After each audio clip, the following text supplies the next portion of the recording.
ഈശോ മിശിഹായ്ക്ക് സ്തുതിയായിരിക്കട്ടെ. ഈശോയിൽ പ്രിയപ്പെട്ട സഹോദരി സഹോദരന്മാരെ, മക്കളെ, നമ്മൾ പുതിയ ഒരു വർഷത്തിലേക്ക് പ്രവേശിക്കുകയാണ്. 2021 കൊഴിഞ്ഞു, 22ലേക്ക് നമ്മൾ പ്രവേശിക്കുന്നു. ഒരു വൃക്ഷത്തിലെ ഇല കൊഴിയുന്നത് പോലെയും പുതിയ ഒരു നാമ്പ് തളിർക്കുന്നത് പോലെയുമൊക്കെയാണ്. പ്രകൃതിയുടെ പ്രതിഭാസം പോലെ തന്നെ ഒരില കൊഴിയുമ്പോഴാണല്ലോ മറ്റൊന്ന് തളിർക്കുന്നത് എന്ന് പറയുന്നത് പോലെ തന്നെ ഇതാ കടന്നു പോകുന്നു ഒരു വർഷം.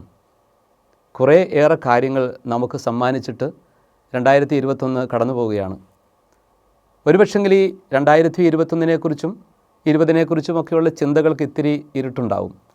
എന്നുവെച്ചാൽ കോവിഡ് കാലം വല്ലാതെ നമ്മളെ ഭാരപ്പെടുത്തിയിട്ടുണ്ട്. ഒരു ഇരുട്ടിലെല്ലാവരും ഒതുക്കപ്പെട്ടതുപോലത്തെ ഒരു സാഹചര്യം. അങ്ങനെ കോവിഡ് പ്രോട്ടോക്കോൾ അനുസരിച്ചും മാസ്ക് ധരിച്ചും ക്വാറൻറ്റൈൻ ആയിരുന്നിട്ടുമൊക്കെ കുറേയെല്ലാം ഒറ്റപ്പെട്ടു പോയ വീട്ടിൻ്റെ ഉള്ളറകളിൽ, വീട്ടകങ്ങളിൽ ഒക്കെ ഒതുക്കപ്പെട്ടു പോയ അനുഭവങ്ങൾ, ഇറങ്ങി നടക്കുമ്പോഴും ശരിയായ വിധം ആരോടും ഇടപെടാൻ വയ്യാത്ത വിധമുള്ള ഒരു ഇരുണ്ട അവസ്ഥയുണ്ട്. അത് കുറേയേറെ പേരെ കുറേ ഡിപ്രഷനിലേക്കൊക്കെ നയിച്ചിട്ടുണ്ടെന്നുള്ളതും സത്യം തന്നെയാണ്. എന്നിരുന്നാലും അതിനപ്പുറത്തുള്ള വലിയ പ്രത്യാശയോടെയാണ് നമ്മൾ 2022ലേക്ക് പ്രവേശിക്കുന്നത്. ഇപ്പോഴും കോവിഡ് പൂർണ്ണമായിട്ടും മാറിയിട്ടില്ലെന്ന് നമുക്കറിയാം. പക്ഷെ നമ്മളതിനെ അതിജീവിക്കാൻ പഠിച്ചു കഴിഞ്ഞു. എങ്ങനെ കോവിഡിനോട് ചേർന്നുകൊണ്ട് നമുക്ക് ജീവിതത്തിൻ്റെ വഴികളിലേക്ക് ഇറങ്ങണമെന്ന പാഠങ്ങൾ നമുക്കിപ്പോൾ വ്യക്തമായി കഴിഞ്ഞു. അതുകൊണ്ട് വലിയ പ്രതീക്ഷയോടെ നമുക്ക് മുൻപോട്ട് നീങ്ങാം. എന്ന് മാത്രമല്ല, പ്രതീക്ഷയിലാണല്ലോ മനുഷ്യൻ്റെ രക്ഷയും അവൻ്റെ വിമോചനവുമെല്ലാം. പ്രത്യാശയിൽ രക്ഷ എന്നത് ബെനഡിക്റ്റ് പാപ്പായുടെ ശ്രദ്ധേയമായ തിരുവെഴുത്താണ്. ആ ചാക്രിക ലേഖനത്തിലൊക്കെ മാർപ്പാപ്പ പ്രത്യാശയെക്കുറിച്ചാണ് പറയുന്നത്. പ്രത്യാശ എന്ന സുഹൃതത്തെക്കുറിച്ച് തന്നെ. വിശ്വാസവും പ്രത്യാശയും ഉപവിയും ദൈവിക സുഹൃതങ്ങളാണ്. പ്രത്യാശയുള്ള മനുഷ്യർക്കാണ് യഥാർത്ഥത്തിലുള്ള രക്ഷ, സമഗ്രമായ രക്ഷ സ്വന്തമാക്കാൻ പറ്റുന്നത് എന്ന പ്രമേയം വളരെ വ്യക്തമാണ്. നമ്മൾ പലപ്പോഴും കുറവുകളെക്കുറിച്ചും പരിമിതികളെക്കുറിച്ചും ഒക്കെ ഭാരപ്പെട്ട് അതിനെ എങ്ങനെയൊക്കെ നേരിടണം എന്ന ചിന്തയിൽ വല്ലാതെ വിഷമിച്ച് കഴിയുന്ന സാഹചര്യം ഉണ്ടാവാറുണ്ട്. പക്ഷെ അതിനപ്പുറത്ത് എങ്ങനെയാണ് പ്രതീക്ഷയുള്ള ഒരു കാലത്തേക്ക് നോക്കേണ്ടത്, എങ്ങനെയാണ് നമുക്ക് പുതിയ കാഴ്ചപ്പാടുകൾ രൂപപ്പെടുത്തിയെടുക്കേണ്ടത്, പ്രതിസന്ധികളെ തരണം ചെയ്തുകൊണ്ട് പുത്തൻ സ്വപ്നങ്ങൾ കാണേണ്ടത് എങ്ങനെയാണെന്നൊക്കെ ചിന്തിക്കുന്നതാണ് എപ്പോഴും ശ്രദ്ധേയം. അതാണ് പ്രതീക്ഷ പകരുന്ന ചിന്തയും. അതുകൊണ്ട് തന്നെ ഈ പുതിയ വർഷത്തിലേക്ക് നമ്മൾ പ്രവേശിക്കുമ്പോൾ ജാനുവരി 1 പുതിയൊരു പ്രഭാതവുമായിട്ട് നമ്മുടെ മുമ്പിൽ നമ്മെ എതിരേൽക്കുമ്പോൾ വലിയ സന്തോഷത്തോടെ പ്രകാശത്തിൻ്റെ ഒരു ചുവട് വെക്കാൻ നമുക്ക് സാധിക്കട്ടെ. പ്രകാശത്തിൻ്റെ ചിന്തകളാണ് വാസ്തവത്തിൽ ക്രിസ്മസ് നമുക്ക് തരുന്ന ഏറ്റവും പ്രധാനപ്പെട്ട ഒരു ചിന്ത. ക്രിസ്തു തന്നെ പ്രകാശത്തിൻ്റെ സാന്നിധ്യമാണ്, അവിടുന്ന് തന്നെ പ്രകാശമാണ്. മിശിഹായെക്കുറിച്ചുള്ള പ്രവചനം, യെശയ്യാ പ്രവചനം, മത്തായി സുവിശേഷം ഉദ്ധരിച്ചിരിക്കുന്നത് തന്നെ പ്രകാശത്തെക്കുറിച്ചാണ്. അന്ധകാരത്തിൽ കഴിഞ്ഞിരുന്ന ജനം വലിയൊരു പ്രകാശം കണ്ടു. ഇരുട്ടിലും മരണത്തിൻ്റെ നിഴലിലും കഴിഞ്ഞിരുന്നവർക്കായി ഒരു ദീപ്തി ഉദയം ചെയ്തു. അതാണ് ക്രിസ്തുവിൻ്റെ ആഗമനം തന്നെ. അതുകൊണ്ട് ഈശോയുടെ ആഗമനം തന്നെ വെളിച്ചമാണ്. അവിടുന്ന് തന്നെ പറയുന്നു, ഞാൻ ലോകത്തിൻ്റെ പ്രകാശമാകുന്നു, എന്നെ അനുഗമിക്കുന്നവൻ അന്ധകാരത്തിൽ നടക്കുന്നില്ല എന്ന്. അതുകൊണ്ട് ഈ പ്രകാശത്തിൻ്റെ സാന്നിധ്യമാണ് ദൈവസാന്നിധ്യം. ദൈവം തന്നെയായ അവിടുന്ന് പ്രകാശത്തിൻ്റെ സാന്നിധ്യമായിട്ടാണ് നമ്മുടെ ഇടയിലേക്ക് കടന്നു വന്നത്. യോഹന്നാൻ സുവിശേഷകൻ അത് കൃത്യമായിട്ട് പറയും. ഇരുട്ട് അകന്നു പോകുന്ന പ്രകാശത്തിൻ്റെ അനുഭവം, ആ വെളിച്ചത്തെ സ്വീകരിക്കാനായിട്ട് അധികം പേർക്ക് സാധിച്ചില്ലെന്നുള്ളൊരു സത്യമുണ്ട്. പക്ഷേ അവിടുന്ന് ഇരുളിനെ അകറ്റുന്ന പ്രകാശമായിരുന്നു. ഇന്നും ആ പ്രകാശം തന്നെയാണ് ക്രിസ്മസ് രാവിൽ നമ്മൾ ആഘോഷിച്ചത്. ആ ചിന്തകൾക്ക് തന്നെയാണ് പുതിയ വർഷത്തിലും സംഭാവന ചെയ്യാൻ ഉള്ളതും. അതുകൊണ്ട് വെളിച്ചമുള്ള മനുഷ്യരായിട്ട് നടക്കാൻ നമുക്ക് സാധിക്കണം. എന്തുമാത്രം ഇരുട്ടാണ് ഇന്ന് ലോകത്തിൽ പരന്നുകൊണ്ടിരിക്കുന്നത്. പലതരത്തിലുമുള്ള തിന്മകളുടെ ഇരുട്ട്, പാപത്തെ ഇരുട്ടായിട്ടാണ് സുവിശേഷങ്ങൾ പലപ്പോഴും അവതരിപ്പിക്കുന്നത്. യോഹന്നാൻ്റെ സുവിശേഷത്തിൽ വളരെ വ്യക്തമാണ് ഇരുട്ട്. അന്ധനായ മനുഷ്യൻ വെളിച്ചത്തിലേക്ക് വരുന്നതൊക്കെ അത്തരത്തിൽ തന്നെ നമ്മൾ കാണേണ്ടതുണ്ട്. അതുകൊണ്ട് തിന്മയുടെ ഇരുട്ടിന്ന് ലോകത്തിൽ വല്ലാതെ വ്യാപിക്കുന്നുണ്ട്. എത്ര വേഗത്തിലാണ് മനുഷ്യരെ ഇല്ലായ്മ ചെയ്യുന്നത്. ഈ കഴിഞ്ഞ നാളുകളിലൊക്കെ സംഭവിച്ച കൊലപാതകങ്ങൾ പോലും, ഒരു രാവിൻ്റെ ആരംഭത്തിൽ ഒരു കൊലപാതകം നടന്നെങ്കിൽ പ്രതികാരം എന്ന വണ്ണം ആ രാവ് അവസാനിക്കുന്ന പ്രഭാതത്തിൽ മറ്റൊന്ന്.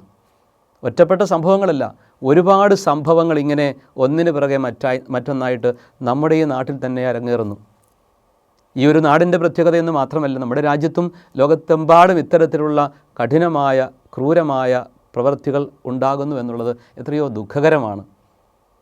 വർഗീയ ധ്രുവീകരണങ്ങളും വിഭാഗീയതകളും കൊലപാതകങ്ങളും അഴിമതിയും അഹന്തയുടെ എല്ലാ പ്രവർത്തനങ്ങളും ഇതുപോലെ ഇരുട്ടിൻ്റെ പ്രവൃത്തികളാണ്. താൽക്കാലികമായ നേട്ടങ്ങൾക്ക് വേണ്ടിയിട്ടാണ് പലതും ചെയ്തു കൂട്ടുന്നത്. ഇരുട്ടിൻ്റെ ഈ പ്രവൃത്തികൾക്ക് ഇത്തിരിയേ ആയുസ്സുള്ളൂ. ഇരുട്ടിൻ്റെ പ്രവൃത്തികൾക്ക് ഇത്തിരിയെ മാത്രമേ ആയുസ്സുള്ളൂ. പ്രകാശത്തിൻ്റെ ജീവിതത്തിന് മാത്രമേ നിത്യമായ ആയുസ്സുള്ളൂ, നിത്യതയിലേക്ക് പ്രവേശിക്കാനും പറ്റുകയുള്ളൂ. ഈ ഭൂമിയിൽ നിന്നും കടന്നു പോകുന്ന മനുഷ്യരിൽ ആരെയാണ് നമ്മൾ ഓർത്തിരിക്കുന്നത്? മാനുഷികമായിട്ട് ചിന്തിച്ചാൽ പോലും നമ്മുടെ മനസ്സിൽ ഓർമ്മയിൽ സൂക്ഷിക്കുന്ന ആളുകളൊക്കെ വെളിച്ചമുള്ള മനുഷ്യരാണ്. ഒരു മഹാത്മാഗാന്ധിയെ നമ്മൾ ഓർക്കുന്നുണ്ട്. വെളിച്ചമുള്ള മനുഷ്യനായിരുന്നു. മറ്റുള്ളവരിൽ ദൈവത്തെ കാണാനും സഹോദരങ്ങളെ കാണാനും പറ്റിയ വ്യക്തിയായിരുന്നു. ഒരു മദർ തെരേസയെ നമ്മൾ ഓർത്തെടുക്കുന്നുണ്ട്. എത്ര മറന്നാലും ആർക്കും മറക്കാൻ പറ്റുകയില്ല. ലോകത്തിൻ്റെ അമ്മയാണ്. ഒരുപാട് വെളിച്ചമുള്ള വ്യക്തിയായിരുന്നു. ജോൺ പോൾ രണ്ടാമൻ മാർപ്പാപ്പ എന്ന വലിയ മഹാനായ വിശുദ്ധനെ നമ്മൾ ഓർക്കുന്നുണ്ട്. ഒരുപാട് വെളിച്ചമുള്ള വ്യക്തിയായിരുന്നു. അതുപോലെ വിശുദ്ധരെല്ലാം വെളിച്ചമുള്ളവരായിരുന്നു. ഫ്രാൻസിസ് മാർപ്പാപ്പ ഈ കാലഘട്ടത്തിൽ വെളിച്ചം വിതച്ചുകൊണ്ടാണ് കടന്നു പോയിക്കൊണ്ടിരിക്കുന്നത്. അദ്ദേഹത്തിൻ്റെ കണ്ണിൽ എല്ലാവരും വിലപ്പെട്ടവരാണ്, വേണ്ടപ്പെട്ടവരാണ്. അദ്ദേഹം അതുകൊണ്ട് നിരാധാരരായിട്ടുള്ളവരെ, അഭയാർത്ഥികളെയൊക്കെ ഒന്നും നോക്കാതെ ചേർത്ത് പിടിക്കുന്ന സന്ദേശമാണ് തരുന്നത്. ലോകത്തോട് വാതായനങ്ങൾ തുറക്കാൻ ആവശ്യപ്പെടുമ്പോൾ ചിലപ്പോഴൊക്കെ നമ്മൾ വിചാരിക്കും, എന്തുകൊണ്ടാണ് ഇത്രമാത്രം പിതാവൊന്നും ശ്രദ്ധിക്കാതെ എന്ന വിധം സംസാരിക്കുന്നത്?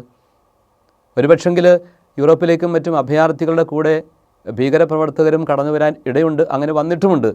അതിനും അപ്പുറത്തുള്ള ഒരു ദർശനം, സ്നേഹത്തിൻ്റെ വെളിച്ചം, പ്രകാശത്തിൻ്റെ ചേർത്ത് പിടിക്കൽ, കരുതൽ, അത് സുവിശേഷത്തിൻ്റെ സന്ദേശമായതുകൊണ്ട് തന്നെയാവും മാർപ്പാപ്പ അടിവരയിട്ടുകൊണ്ട് അത് ആവർത്തിക്കുന്നത്. അതുകൊണ്ട് പ്രകാശത്തിൻ്റെ സ്വഭാവമുള്ള മനുഷ്യരായിട്ട് മാറുമ്പോൾ മാത്രമേ ഈ ഭൂമിയിൽ നമ്മുടെ യാത്ര അർത്ഥപൂർണ്ണമാവുകയുള്ളൂ. പ്രകാശത്തിൻ്റെ വർഷമായിരിക്കട്ടെ 2022 എന്നതാണ് നമുക്ക് കൊടുക്കാവുന്ന ഏറ്റവും നല്ല ആശംസ. ഇരുട്ടിൽ അകപ്പെട്ടു പോയ ജീവിതങ്ങൾ കുടുംബത്തിനകത്ത് വല്ലാതെ ഭാരപ്പെട്ടു പോയിട്ടുണ്ട്. പലരും പരസ്പരം ഭിന്നിച്ചും കലഹിച്ചും പോയിട്ടുണ്ട്. ജോലിയിടങ്ങളും സഹോദരങ്ങളും ഒക്കെ നഷ്ടപ്പെട്ട വലിയ പ്രതിസന്ധികൾ പലരെയും നേരിട്ടിട്ടുണ്ട്. അങ്ങനെയുള്ളൊരു വല്ലാത്ത ആശങ്കയുടെ, അസ്വസ്ഥതയുടെ ഇരുട്ട് ധാരാളം മനസ്സുകളെ, കുടുംബങ്ങളെ ഇന്നും ഭാരപ്പെടുത്തിക്കൊണ്ടിരിക്കുന്നു. ഈ ഇരുട്ടിൽ നിന്ന് പുറത്തു കടക്കാൻ നമുക്ക് സാധിക്കണം. അതൊരു ആന്തരികമായ വിമോചനത്തിലൂടെ മാത്രമേ സാധിക്കുകയുള്ളൂ. നമ്മുടെ ഹൃദയം വിശാലമാകണമെങ്കിൽ ദൈവം ഹൃദയത്തിൽ വസിക്കണം. ദൈവത്തിൻ്റെ സ്നേഹം നമ്മുടെ ഉള്ളിൽ നിറയണം. അപ്പോൾ മാത്രമാണ് നമുക്ക് വെളിച്ചത്തിൻ്റെ സാന്നിധ്യങ്ങളായിട്ട് മാറാൻ പറ്റുള്ളൂ. വെളിച്ചമുള്ള മനുഷ്യർ ധാരാളം ഈ കാലഘട്ടത്തിലുമുണ്ട്. കഴിഞ്ഞ പ്രളയക്കെടുതികൾ ഉണ്ടായ നാളുകളൊക്കെ ഓർക്കുക.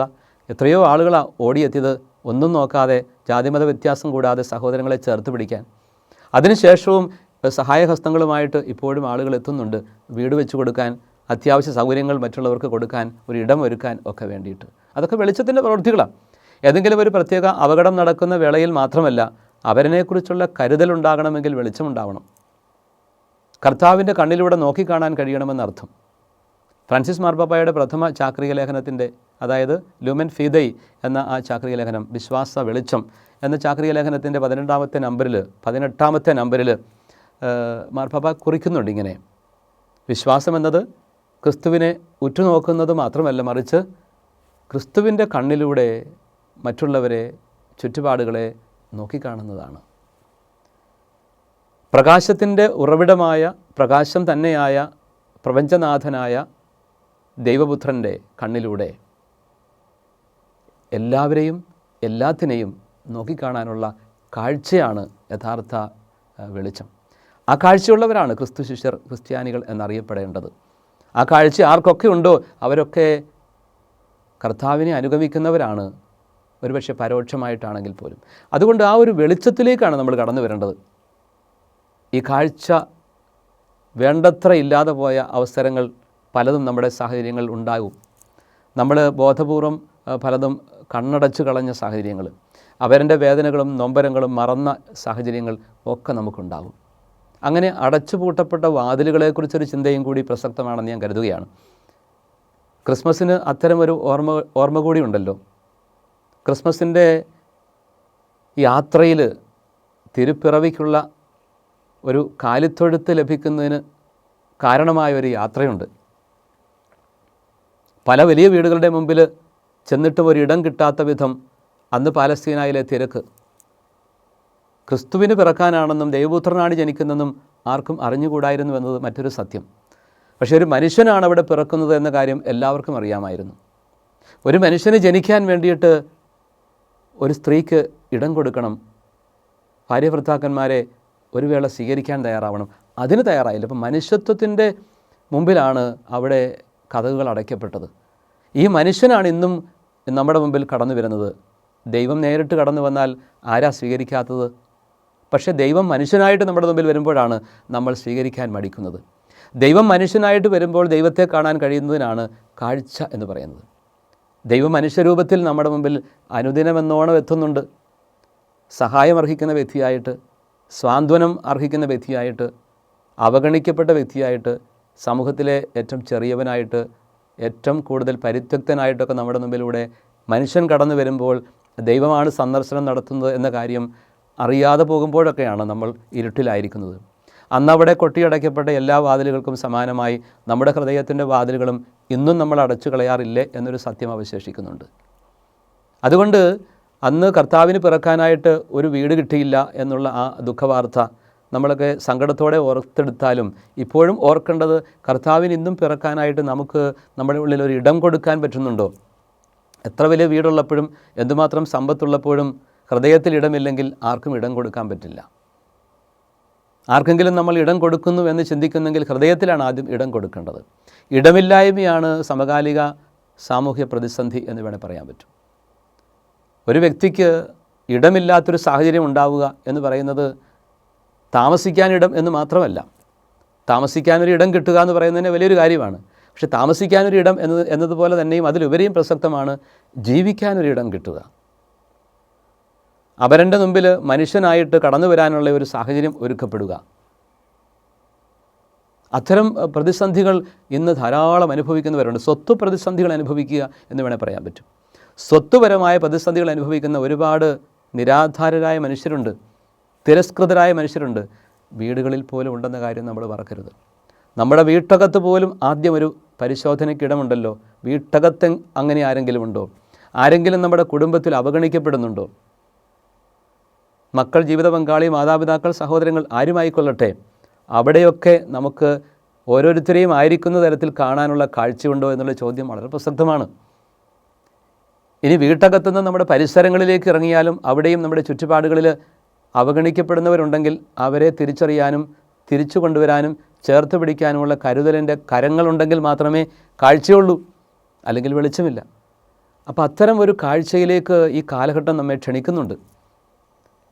മനുഷ്യനെ അവനായിരിക്കുന്ന അവസ്ഥയിൽ തിരിച്ചറിയാൻ പറ്റാത്തത് കൊണ്ടാണ് കൊലപാതകങ്ങൾ നടക്കുന്നത്. എൻ്റെ സ്വാർത്ഥപൂരണത്തിന് വേണ്ടിയിട്ട് എന്നെ തന്നെ ഞാൻ പ്രതിഷ്ഠിച്ചുകൊണ്ട് അപരൻ്റെ ഇടം ഞാൻ ഇല്ലെന്നാക്കുന്നതാണ് ഒരാളെ നശിപ്പിക്കുന്നത്. അത് സൽപ്പേരാകാം, അയാളുടെ സ്വത്താകാം, അയാളുടെ ജീവനാകാം, എന്തുമാകാം. ഒരാളെ ഇല്ലെന്നാക്കുക എന്ന് പറയുന്ന പ്രക്രിയയിൽ ഒരാളുടെ സൽപ്പേര് പോലും ഉൾക്കൊള്ളുന്നുണ്ട്. വാക്കുകൊണ്ട് മറ്റുള്ളവരെ മുറിവേൽപ്പിക്കുന്ന മനുഷ്യൻ, അവഹേളിക്കുന്ന മനുഷ്യൻ അയാളുടെ സ്പേസ് ഇല്ലെന്നാക്കുകയാണ്. അയാൾക്ക് സമൂഹം കൊടുത്തിരിക്കുന്ന നല്ലൊരു ഇടം കയറി തിരിച്ചു പിടിക്കുകയാണ്, അത് വെട്ടിപ്പിടിക്കുകയാണ്, അല്ലെങ്കിൽ അതിനെ ആക്രമിച്ച് കീഴ്പ്പെടുത്തുകയാണ്. ഇവിടെയൊക്കെ നമുക്ക് സ്നേഹത്തിൻ്റെ വെളിച്ചമാണ് ആവശ്യം. സ്നേഹത്തിൻ്റെ വെളിച്ചവുമായിട്ട് കടന്നു വന്ന മനുഷ്യരൊക്കെ ഈ ഭൂമിയിൽ ആളുകളുടെ ഹൃദയങ്ങളിലും സ്ഥാനം പിടിച്ചവരാണ്. അതുകൊണ്ട് തന്നെയാണ് ഞാനിവിടെ ഓർത്തെടുക്കുന്നത്, ഈ ഭൂമിയിൽ എത്രമാത്രം വലിയ കെട്ടിടങ്ങളുണ്ടെങ്കിലും വീടുണ്ടെങ്കിലും സമ്പത്തുണ്ടെങ്കിലും മനുഷ്യൻ്റെ ഹൃദയങ്ങളിൽ ഇടമില്ലെങ്കിൽ അയാൾ ഈ ഭൂമിയിലൊന്നുമല്ല.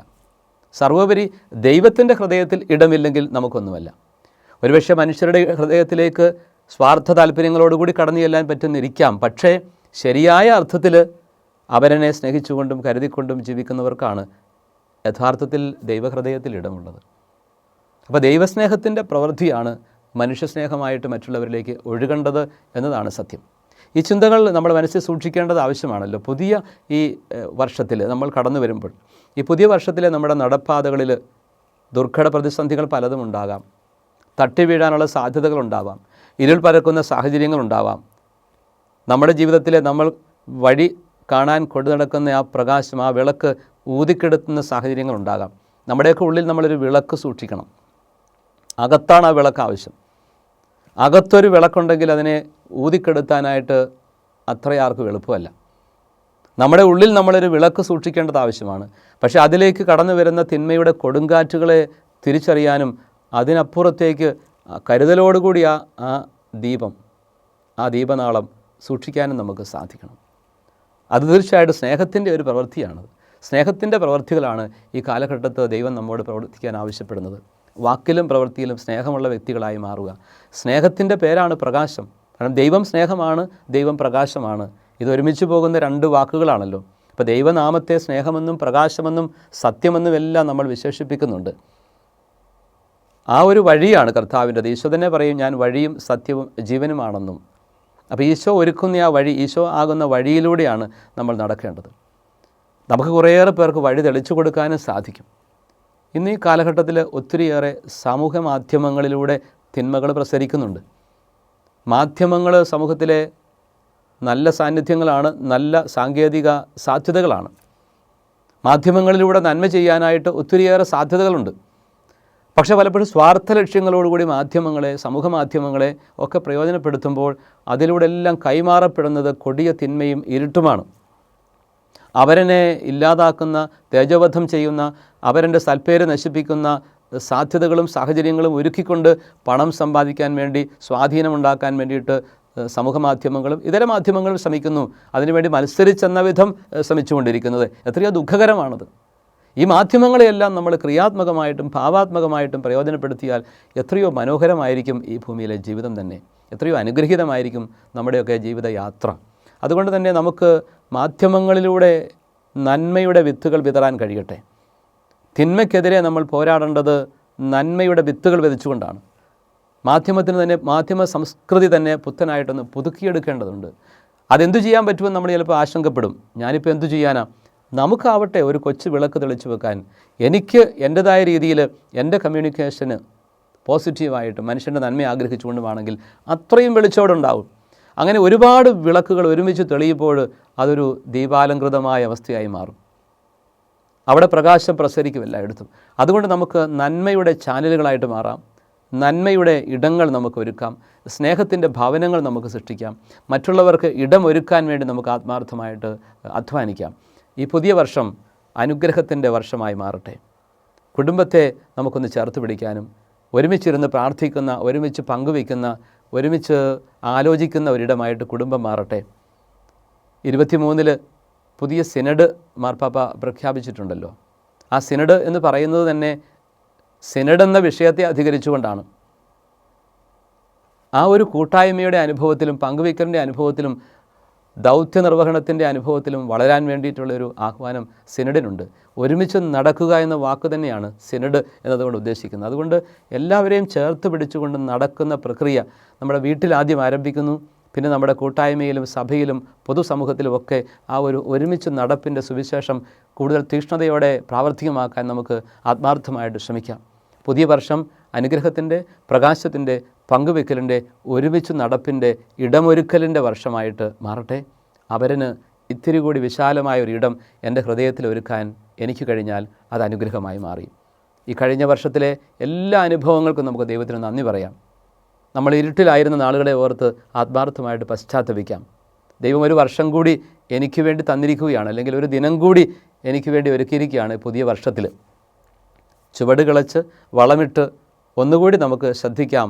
ഫലം പുറപ്പെടുവിച്ചേക്കും എന്ന സുവിശേഷ ചിന്തയുണ്ടല്ലോ. അതുകൊണ്ട് കർത്താവ് നമ്മളെ ഒന്നുകൂടി അനുഗ്രഹിക്കാൻ വേണ്ടിയിട്ട് അവസരം തന്ന് നമ്മെ ചേർത്ത് പിടിക്കുകയാണ്. തീക്ഷ്ണതയോടെ, പുതിയ തീരുമാനങ്ങളോടെ പുതിയ വർഷത്തിലേക്ക് ചുവട് വെച്ചുകൊണ്ട് പ്രകാശത്തിൻ്റെ മനുഷ്യരായി മാറാം. ദൈവം നമ്മെ എല്ലാവരെയും ധാരാളമായിട്ട് അനുഗ്രഹിക്കട്ടെ.